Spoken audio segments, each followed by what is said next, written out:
Bobbin, bobbin. Who's got the bobbin? We got the bobbins. All right, welcome to Make It Monday with Amy and Jim. So we're going to have a lot of information, right? It's the basics, right, James? Yep, back to basics. Back to basics, because bobbins and threads can't sew without them. Right. It's the way it is. And if you have a bad bobbin, you can't sew with it. So yeah, first and foremost, you have to have the right size. Right. We see that all the time. They come into the repair department and they bought a pack of bobbins on Amazon, and guess what? They're wrong. If your machine came with plastic, we call them silicone bobbins, actually, good silicone bobbins, don't put metal in there.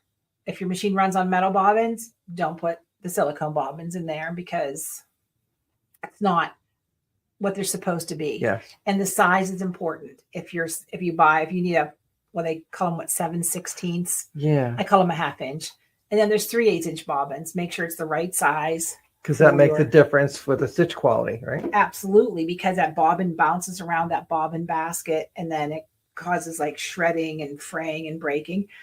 And we probably see a couple a week. People are just blaming their machines, but they're sewing with the wrong bobbins. And when you just set up that visual, like a bobbin around, right, wouldn't it actually cause wear inside your bobbin case? Yes. It'll ruin your bobbin case if you put a metal bobbin in a bobbin basket that doesn't take one. So you're forcing it to fit and causing excess wear. Right. Or if your bobbins are rough on the outside. And we've seen that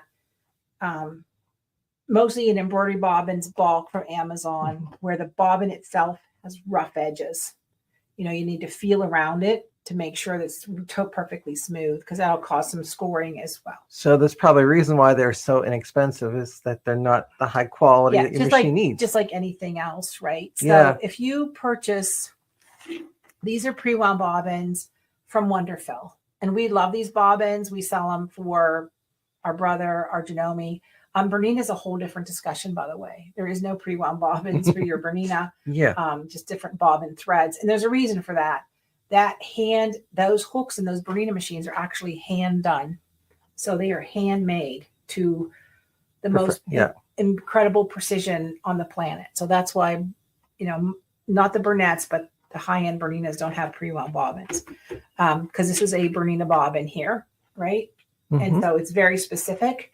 The markings are very specific for Bernina. Anyhow, so when you buy pre-wound for embroidery, make sure you know if your machine needs 60 weight, 80 weight bobbin thread. Okay. Right? So we know Janome likes a cotton covered core. So the thread's a little fuzzier for the Janome in a 60 weight. Brother likes an 80 weight polyester. So you need to know that. It should be inside your manual, or contact your dealer. But these bobbins are not reusable. When they're done, they get pitched. Now, if you buy a pack of branded, like Janome bobbins that are pre-wound, those bobbins are reusable. Tell them what happens, Jim, when you wind things too much or too little. Oh, a lot. It's like, especially if you go too fast, the heat of your machine that generates it on the thread, it gets a little finer. So you end up overwinding your bobbin, which means it's going to expand the sides when it cools, and you more than likely won't be able to take your bobbin off the spindle. We've seen that a lot. We see that a lot, right? Yeah. Where there's too much tension and friction as it's winding the bobbin, and then the bobbin won't come off the spindle. Yeah, so you overwound your bobbin and it won't fit. And everybody panics when we get the screwdriver out, pop it off, and we throw the bobbin away. You can take that thread off, but chances are that thread is... The thread's probably useless, but then too, you wouldn't stretch that bobbin out of shape, and it's not going to retract back to the original shape again. So it's trash. And if you have metal bobbins, that's the benefit. That doesn't happen with metal bobbins. You don't get that. But so what kind of speed do you wind your bobbins at? I slow mine down. So when I'm using like the touch on my machine where I just have it do automatically, I slow it down to like the lower third. Yep, I agree.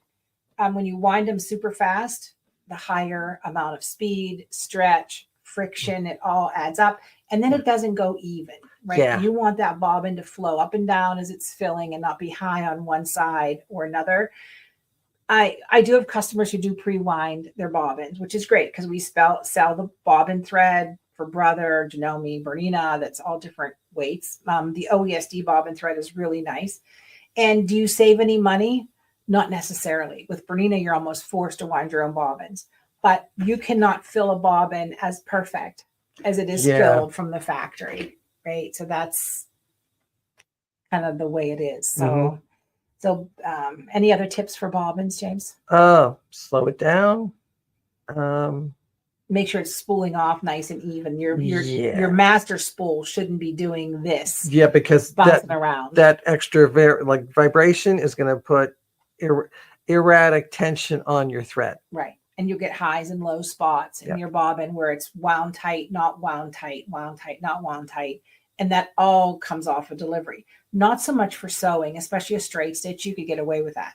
But high-speed machine embroidery has to have the right bobbin, the right bobbin thread, wound at the correct tension, right? So a lot of times our bobbins fit in what we call these bobbin baskets, right? That you drop your bobbin in, put it in that little, behind that little tongue spring, and that's your tensioner.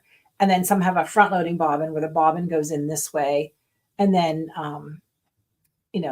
that snaps in, and again, that has to flow nice and smooth. Yeah. And so too much conversation now, but there's ways to measure. Is it a grain, Zachary, when you measure the bobbin weight? What is it? Grams. He's sitting over here working, so we're going to ask him. So there's a gram weight for every machine, every bobbin case, because we know a regular sewing bobbin case has a different tension than an embroidery bobbin case. The embroidery bobbin case is a little higher tension to pull all those threads to the back. So there's so much to know. And believe it or not, it's inside your manual. We just put that out there. Yeah. It's out there. Read your manual. Or call your dealer if you're having concerns, because we do see that's one of our number one repair things. It's not pulling up the bobbin thread. The bobbin thread showing. I don't see any bobbin thread. It's all within that upper and lower tension. And that's one of the reasons why you want to support your local dealer, buy your machine from your dealer and get the bobbins and everything because if you go to a big box store and get it there, they're not going to know any more than you do, possibly, or even less, of what's the right bobbin to fit your machine. Or you buy it where everything has to be sent out. And that's such an expensive repair if it's just being able to tweak your bobbin case. Yeah. And we'll maybe make it Monday. We'll have Zach come and show you how to tighten your bobbin case, loosen your bobbin case, and how that whole gram thing works, because that's outside my pay grade. So when you're dealing with your bobbins, pre-wounds, unless it is specifically brand specific, these are junk, right? Because now they've been stretched in the filling. You don't want to risk that. Okay. Now, if you're home middle of the night, it's your last bobbin, you probably could fake it, but I don't recommend it. When you buy branded bobbins, whether it's Brother, Janome, Bernina, whatever your brand is, these are a higher silicone content than if you just buy generic ones. Because these are basically built to last. Built to last. Where these are one-shot deals. They're quieter, smoother, and they're going to be perfect. Yes. Can you buy generic bobbins inexpensively? Absolutely. But you come with absolutely unusual circumstances sometimes with issues. So that's the scoop. So we've got the bobbin. Make sure it's the right one, the right weight, the right texture, the right grams on your bobbin case. Use the right. Anyhow, it makes a difference. It does. Yes. Right, perfect. All right, everybody. Thank you very much, because the more you know, the more